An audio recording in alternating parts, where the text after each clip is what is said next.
Parfois, vous mangez sans faim, juste pour faire taire quelque chose. Un vide, un trop-plein, un cri qui monte mais ne sort pas. Et vous le savez, ce n'est pas du sucre que vous cherchez, ni du salé, ni du gras. C'est un apaisement, une présence, un soulagement. Dans cet épisode, je vous propose d'écouter ce cri étouffé, non pas pour le fuir, mais pour enfin l'entendre, et lui offrir un autre espace que votre assiette. Bienvenue dans ce nouvel épisode du podcast Énergie et Transformation, où nous allons explorer ensemble le fonctionnement des parties de soi qui jouent un rôle clé dans les compulsions alimentaires. Que vous soyez quelqu'un qui lutte contre les grignotages ou que vous soyez simplement curieux de comprendre ce phénomène, cet épisode vous aidera à mieux comprendre ce qui se passe dans votre esprit lorsque vous ressentez ce besoin irrésistible de manger, même lorsque vous n'avez pas faim. Nous allons examiner comment différentes parties de votre être réagissent et interagissent pour créer ces comportements. Nous vous offrirons aussi quelques clés pour mieux gérer ces impulsions. Les compulsions alimentaires sont bien plus que de simples envies de manger. C'est un besoin irrépressible de manger sans faim réelle. C'est cet élan qui vous pousse à ouvrir le placard ou le frigo, parfois plusieurs fois, alors que vous savez que vous n'avez pas faim. Elles sont le résultat de mécanismes profonds qui remontent à des besoins émotionnels, psychologiques et parfois même physiologiques non satisfaits. Ce sont des comportements que nous adoptons pour répondre à des émotions comme le stress, la tristesse, l'ennui et même la frustration. Et ce n'est pas un manque de volonté, c'est un automatisme, une stratégie de survie mise en place pour calmer un inconfort. C'est pourquoi les compulsions reviennent. Elles répondent à quelque chose de plus profond que la faim. Mais pourquoi est-ce si difficile de s'en défaire ? Parce que ce n'est pas le problème, c'est la solution maladroite mise en place par une partie de vous qui cherche à survivre. Imaginez votre esprit comme une équipe composée de plusieurs parties de vous-même, un peu comme un groupe de personnes avec des rôles différents. Chaque partie a ses propres motivations et objectifs, et parfois ces objectifs sont en conflit. Prenons l'exemple de deux parties principales qui peuvent être responsables de ces compulsions alimentaires. Il y a la partie protectrice, appelée aussi l'enfant intérieur. Cette partie de vous cherche à vous protéger des émotions désagréables. Elle est connectée à des expériences passées où la nourriture a servi de réconfort. Peut-être que dans votre enfance, vous vous êtes senti réconforté par un gâteau lorsque vous vous sentiez seul ou triste. Cette partie de vous veut revivre ce réconfort et vous aide à échapper à la douleur émotionnelle. Elle peut se manifester sous forme de compulsion alimentaire comme un moyen de gérer le stress ou les émotions difficiles. Il y a aussi la partie critique, ou l'adulte rationnel. Cette partie de vous sait que vous ne devriez pas manger lorsque vous n'avez pas faim. Elle analyse la situation de manière rationnelle et elle vous rappelle vos objectifs de santé, de perte de poids ou de bien-être. Cependant, elle peut parfois être perçue comme dure ou trop exigeante, créant un sentiment de culpabilité lorsque vous cédez aux compulsions.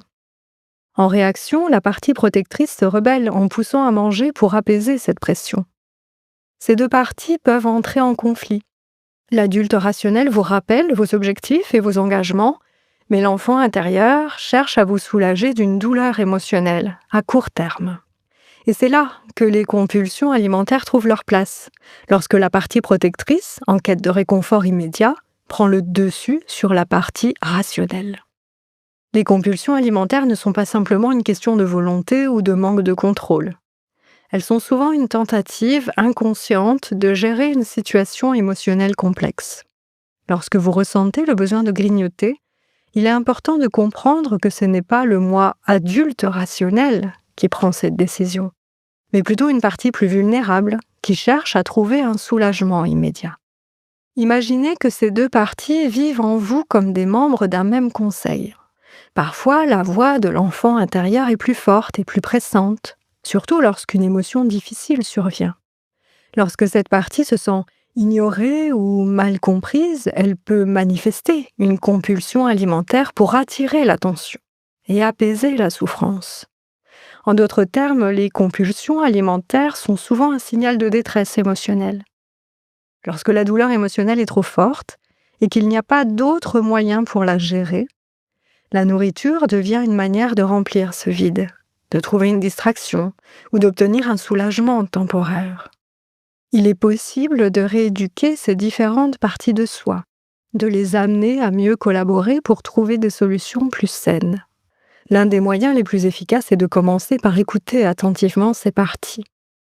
Cela implique d'accepter qu'elles ont tout un rôle, mais que ce rôle peut être réajusté pour être plus bénéfique.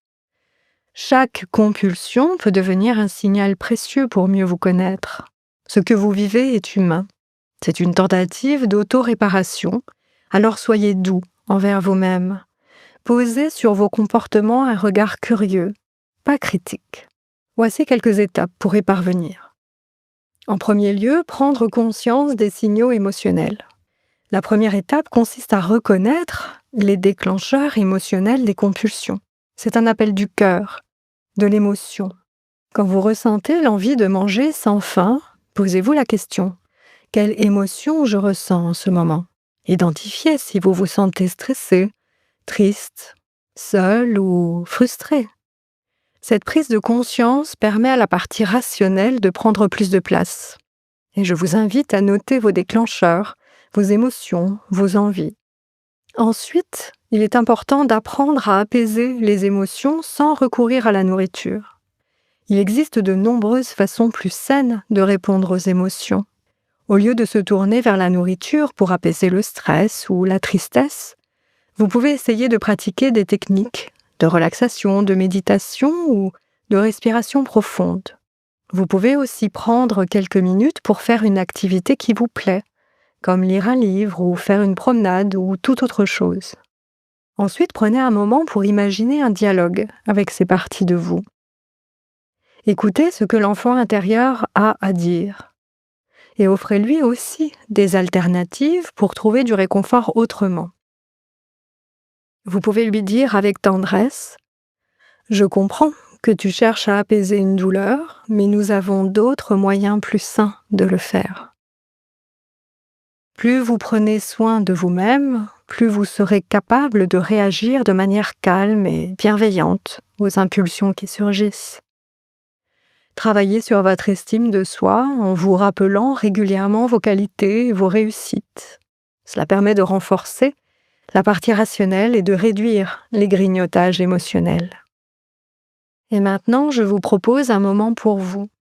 Je vais maintenant vous guider pour vous reconnecter à ce que vous ressentez en toute sécurité. Vous n'avez rien à réussir, rien à forcer. Juste à vous laisser porter par ma voix et à accueillir ce qui est là, à l'intérieur. Commencez par vous installer confortablement. Fermez les yeux et prenez une profonde inspiration. Sentez votre corps se détendre à chaque souffle. Inspirez profondément, puis expirez lentement, en relâchant toute tension. Laissez vos muscles se détendre, en commençant par les pieds, puis remontez lentement le long de votre corps, jusqu'à votre tête. Vous vous sentez de plus en plus calme, de plus en plus léger.